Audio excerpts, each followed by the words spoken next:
विद्युत धारा। ये फिजिक्स का बहुत ही इम्पोर्टेंट चैप्टर है, विद्युत धारा। इसको हम लोग इंग्लिश में इलेक्ट्रिसिटी करंट कहते हैं। इलेक्ट्रिसिटी, और इस धारा को हम लोग बोलते हैं करंट। हमारा हो जाएगा इलेक्ट्रिसिटी करंट, यानी कि इस विद्युत धारा को हम लोग क्या इंग्लिश में बोलते हैं, इलेक्ट्रिसिटी करंट या इलेक्ट्रिक करंट। सिंपल चीज है। अच्छा, हम लोग समझते हैं कि भाई जो विद्युत धारा वो क्या है, विद्युत धारा कहते किसको है। तो सिंपल सी चीजें हैं कि आवेशों के प्रवाह की जो दर है या स्थिति है वही विद्युत धारा कहलाता है। तो भाई इसके डिफिनेशन को हम लोग चेक करते हैं, तो हमारे सामने डिफिनेशन क्या आएगी कि आवेशों के प्रवाह को, आवेशों के प्रवाह,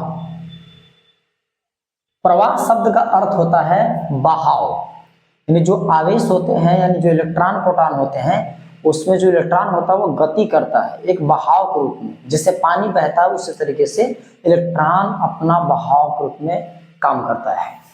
तो आवेशों के प्रवाह की दर या स्थिति, दर या स्थिति को विद्युत धारा कहते हैं।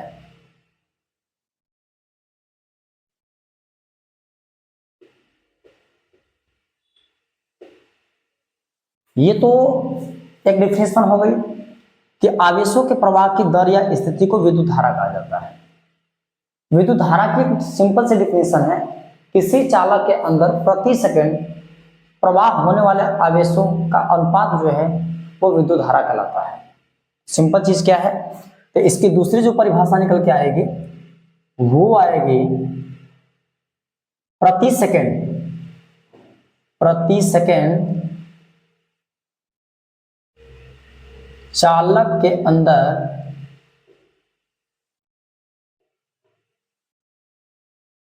प्रवाह होने वाले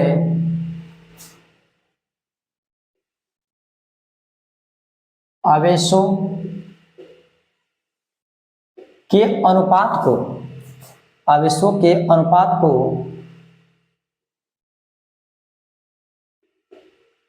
विद्युत धारा कहा जाता है।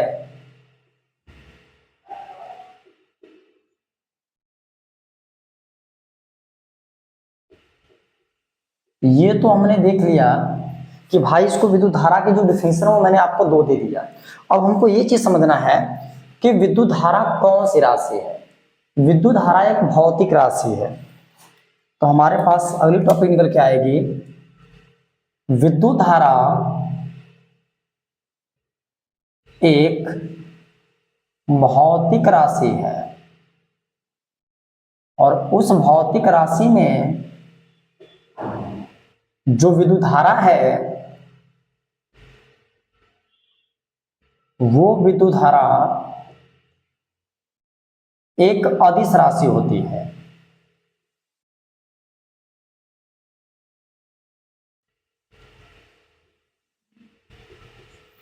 अदिश राशि होती है। अब हम आगे की बात करते हैं कि इस विद्युत धारा को किससे प्रदर्शित करते हैं, तो वो है आपका स्मॉल आई या कैपिटल आई। तो प्रदर्शित करने वाली बात है तो इसे स्मॉल आई या कैपिटल आई से दर्शाते हैं।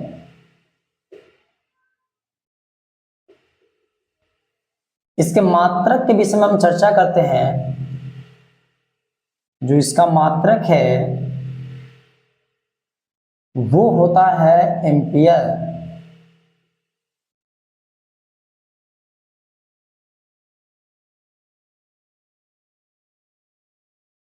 बात यह है कि एम्पियर एक साइंटिस्ट का नाम भी है और एम्पियर ने विद्युत धारा भौतिक राशि का जो मात्रक है अपने नाम पर रख दिए, यानी एम्पियर। तो एम्पियर एक साइंटिस्ट का नाम है जिन्होंने विद्युत धारा का मात्रक अपने नाम पे ही नामकरण कर दिए है, तो इसका मात्रक क्या बनेगा, एम्पियर बनेगा। अब हमको आगे समझना है कि इसका एक मात्रक और बनेगा। जो एम्पियर है वो एक एमकेएस या एसआई में विद्युत धारा का मात्रक है। ये जो एम्पियर है किस किस पद्धति में, एसआई व एमकेएस पद्धति में विद्युत धारा का मात्रक एम्पियर होता है। अब आगे हमको समझना है कि दूसरा हमारा मात्रक क्या होगा, यानी विद्युत धारा का दूसरा जो मात्रक है वो हमारा है कूलाम बाई सेकेंड। इसका दूसरा मात्रक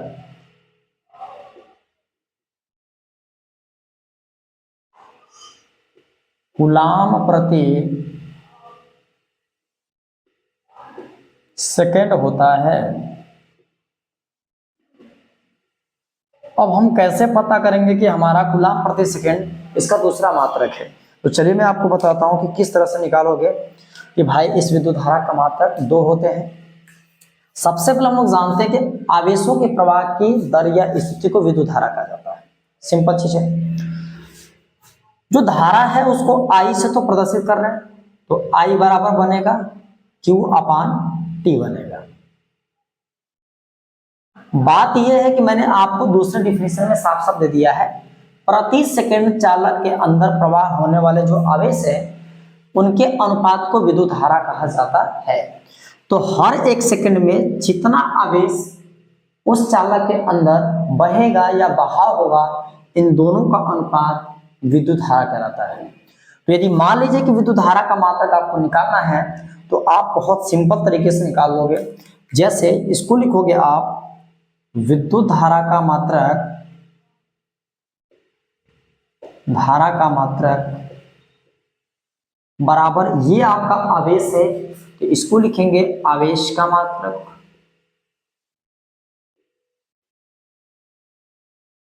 बटा इस टी को लिखेंगे आप समय, ये हो जाएगा आपका समय का मात्रक। विद्युत धारा का आपको मात्रक निकालना है, यहां से निकालेंगे क्योंकि विद्युत धारा एक भौतिक राशि है और इसका मात्रक आपको 2 मिले हैं। एक आपको एम्पियर मिला है और दूसरा मिला है आपको कूलाम प्रति सेकंड मिला है। यहां से हम मात्रक को निकालने वाले हैं के प्रकार, यानी जो विद्युत धारा है उसके कितने प्रकार होते हैं। विद्युत धारा के प्रकार की बात करते हैं तो सिंपल टॉपिक है कि हमारे सामने जो विद्युत धारा है उसके प्रकार कितने होते हैं। तो सिंपल तरीके से जो विद्युत धारा है उसके मुख्यतः 2 प्रकार होते हैं, जिनमें आपको पहला मिलेगा, इसमें इसके मुख्यतः कितने प्रकार होंगे, 2 प्रकार होंगे। इसमें आपको पहला मिलेगा जिसको कहते हैं एसी करंट। इसका पूरा नाम है अल्टरनेटिव करंट, जिसको हिंदी में हम लोग प्रत्यावर्ती धारा कहते हैं। तो इनको बोलेंगे प्रत्यावर्ती धारा। जबकि दूसरा जो होता है वो होता है डीसी करंट, जिसका पूरा नाम है डायरेक्ट करंट, और इस डायरेक्ट करंट का हिंदी नाम है दिष्ट धारा। इसको हिंदी में कहते हैं दिष्ट धारा। अब हम ये समझते हैं कि प्रत्यावर्ती धारा क्या है और दिष्ट धारा क्या है, इन दोनों का कार्य क्या है और कहाँ इनका उपयोग होता है। ठीक, तो आइए समझते हैं कि जो प्रत्यावर्ती धारा है वो क्या होती है, कैसे चलती है और कहाँ इसका उपयोग होता है। तो सभी लोगों के घर में जो टीवी, कूलर, फ्रिज, हीटर, विद्युत बल्ब जलता है, तो ये सभी प्रत्यावर्ती धारा के कारण ही होता है। तो घर में ट्रांसफार्मर के द्वारा जो लाइट जाती है, करंट जाता है, वो आपका अल्टरनेटिव करंट होता है, जिसको प्रत्यावर्ती धारा कहते हैं। भाई सिंपल सी चीज है कि घर में जो बिजली आती है, जो लाइट आती है, उसको हम लोग प्रत्यावर्ती धारा कहते हैं। ठीक, तो अब इसको समझना कैसे, फिगर से, इसको फिगर से समझ सकते हैं कि ये एक पॉइंट से यानी लोअर पॉइंट से अपर पॉइंट तक चलती है, फिर अपर पॉइंट से लोअर पॉइंट, लोअर से अपर, अपर से लोअर, इस तरीके से चलती है। तो ध्यान से आप देख सकते हैं कि जो आपका प्रत्यावर्ती धारा है उसमें इनका जो मान है धारा का वो कहीं कम है कहीं ज्यादा है, कहीं कम कहीं ज्यादा, कहीं कम कहीं ज्यादा, फिर कम हो गया। मतलब ये चीज है कि यहाँ पे विद्युत धारा का मान हर जगह भिन्न भिन्न है, जिसके कारण की प्रत्यावर्ती धारा इस धारा के सापेक्ष क्या करती है, झटका देती है। तो ये सबसे पहले क्या करती है, झटका देती है। क्यों? क्योंकि भाई यहां से यहां तक इसको पहुंचने में अपर पॉइंट को पाने के लिए, उच्चतम यानी शिखर मान को पाने के लिए उसको टाइम चाहिए। फिर जैसे यहाँ आएगा तो लोअर पॉइंट हो जाएगा, तो यहाँ पे जो विभव है और धारा वो अलग अलग हो जाएगी। तो ये क्या करती है, अक्सर करके झटका देने का काम करती है, झटका देने का कार्य करती है। लेकिन हम लोग देखें कि इसके सापेक्ष इसको, ठीक है, इनका उपयोग कहाँ कहाँ था, मैंने बताया हूं कि भाई इनका उपयोग घरों में है, ठीक है, टीवी कूलर फ्रिज चलाने में इस धारा का भी उपयोग होता है और इसका भी उपयोग होता है। लेकिन जनरली ये कहाँ उपयोग किया जाता है वो भी देख लीजिए। तो भाई ये जो डायरेक्ट करंट है वो एक पॉइंट से सीधे चलता है, मतलब एक बिंदु से एक ही डायरेक्शन में चलता है। मतलब बात यह है कि इसका जो दिशा है वो फिक्स रहता है, लेकिन इसकी दिशा चेंज हो रही है हर जगह। यानी यहाँ पे जब दिशा चेंज हो रही है तो इसकी जो वैल्यू है वो भी चेंज हो रहा है। तो यहाँ पे इनको फिगर से हम समझते हैं। ये आपका एक पॉइंट से दूसरे पॉइंट तक जाता है, यानी ए पॉइंट से बी पॉइंट के बीच में जो धारा होगी वो डीसी करंट होगा, जिसको डायरेक्ट करंट कहते हैं। यानी कि यहाँ पे इस चालक तार के अंदर या किसी चालक के अंदर, किसी धात्विक तार के अंदर जो धारा का मान होगा, जो विभव का मान होगा, हर जगह हर बिंदु पे समान होगा। क्योंकि यहाँ पे कहीं कम था कहीं ज्यादा, कहीं कम कहीं ज्यादा, कहीं कम कहीं ज्यादा, लेकिन यहाँ पे हर जगह विभव व धारा का जो मान होगा वो समान होगा, जिसके कारण की डीसी करंट एसी करंट से खतरनाक होती है। डीसी करंट यदि पकड़ लेती है तो तुरंत आपको मौत दिला सकती है मस्ती में। लेकिन अब इनका जो प्रयोग है या उपयोग किन किन में होता है, कहाँ कहाँ मतलब डीसी करंट रहता है, तो इसको समझिए। डीसी करंट जो है, डीसी करंट आपका जैसे शुष्क सेल हो गया, मोबाइल की बैटरी हो गई, जो टार्च होता है उसकी बैटरी हो गई, जो आपका इन्वर्टर होता है उसमें पहले डीसी करंट रहता है, अब डीसी से अल्टरनेटिव करंट में आता है। तो डीसी से अल्टरनेटिव में आ रहा है। जनरेटर जो होता है जिसको जनित्र या डायनेमो कहते हैं, उसमें भी डीसी करंट होता है, जो कि क्या काम करता है, डीसी करंट डायरेक्ट चलता है। और वो यदि झटका दे दिया, देखिए झटका तो देता नहीं है, यदि पकड़ लेगा तो आपको मौत आराम से दिला सकता है। लेकिन ये जो है आपको पहले झटका देगा, लेकिन ये यदि पकड़ लिया ढंग से तो इसके सापेक्ष ये और खतरनाक हो जाएगा। तो इसलिए जो ये धारा है वो आपके शुष्क सेलों में, बैटरी में, और हम कह सकते हैं कि जो इन्वर्टर की बैटरी उसमें, और जो हमारा जनरेटर है उसमें ये वाली धारा रहती है। समझ गए? अब आइए आगे चलते हैं। अब हमारे पास टॉपिक अगली है, अगली टॉपिक हमारी है आवेश। भाई आवेश किसको कहते हैं, आवेश को समझने का कोशिश करिएगा। आवेश को इंग्लिश में चार्ज कहते हैं। आवेश को इंग्लिश में क्या बोलेंगे, चार्ज कहेंगे। ये हमारा चार्ज हो गया। आखिर में आवेश की परिभाषा क्या है, कौन बताएगा? बिना आवेश का यानी बिना आवेश की मात्रा का धारा कहीं भी जाना संभव नहीं है। क्योंकि जब भी हम लोग धारा का मान निकालते हैं तो उस धारा के मान में उसमें आपका जो आवेश का परिमाण है वो रहता है, निहित रहता है। तो सिंपल से चीजें क्या है कि आवेश कहते किसको है, देखिए विद्युत धारा व समय के गुणनफल को आवेश कहा जाता है। आवेश किसे कहेंगे, विद्युत धारा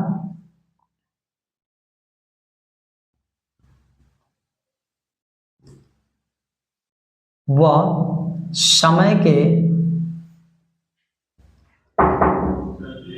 गुणनफल को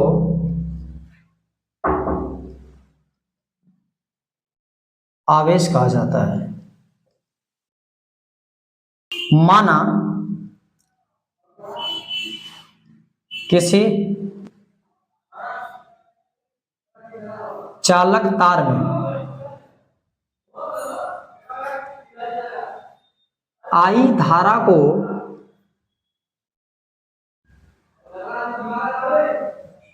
टी समय तक प्रवाहित किया जाता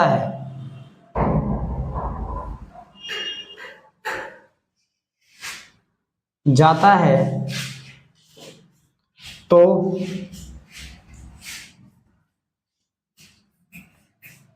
आवेश नहीं आ रहा नीचे का, नीचे की तो आ ही नहीं रहा है। उस लाइन के बाद इसके बाद नहीं आ रहा है। चलिए,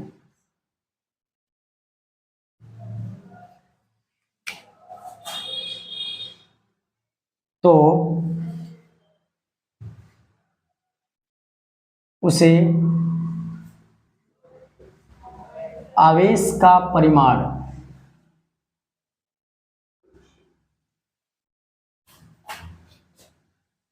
दर्शाता है। ठीक, माना किसी चालक तार में आई धारा को समय यानी टी समय तक प्रवाहित किया जाता है, तो उससे आवेश का परिमाण दर्शाता है ना। बात यह है कि जैसे आपके सामने मैंने बोला क्या, धारा में मान लेता हूं आई है, समय जो लगा है वो मैं टी मानता हूं। ठीक, जो आवेश होगा वो क्या होता है, धारा गुणे समय, तो विद्युत धारा गुणे समय। सही बात है। तो आवेश को हम लोग दर्शाते किससे हैं, आवेश को क्यू से, तो ये हो जाएगा क्यू, और धारा को आई से और इसको टी से, तो क्यू बराबर आई इंटू टी, या इसको लिख सकते हैं small q is equal to small i into small t. सही बात है ना। सिंपल तरीके से आप जान सकते हैं कि इसे क्यू से प्रदर्शित किया जाता है।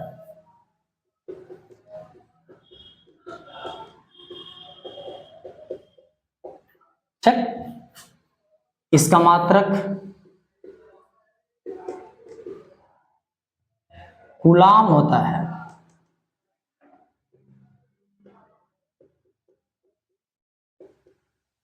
और दूसरा यदि मात्रक हम लोग देखते हैं तो दूसरा मात्रक निकलेगा एम्पियर गुणे सेकेंड। ठीक, तो इसका दूसरा मात्रक एम्पियर सेकेंड, तो पहला मात्रक कूलाम हो गया, दूसरा मात्रक एम्पियर सेकंड हो गया। सिंपल चीज। तो मतलब कि आवेश के कितने मात्रक है, दो मात्रक है, पहला कूलाम, दूसरा एम्पियर और सेकंड। तो भैया आवेश को प्रदर्शित कराने वाला, आवेश की खोज करने वाला कौन था, कूलाम वैज्ञानिक था। कूलाम वैज्ञानिक ने अपने नाम पर क्या किया, उस भौतिक राशि आवेश का मात्रक कूलाम कर दिया। ठीक, सिंपल चीज, कोई दिक्कत। जैसे क्वेश्चन ले लेते हैं, क्वेश्चन नंबर फर्स्ट, माना या ले लेते हैं ऐसे, यदि किसी चालक तार में 20 एम्पियर की धारा 5 मिनट तक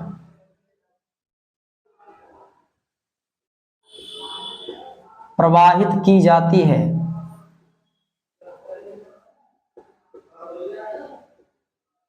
तो आवेश की गणना कीजिए।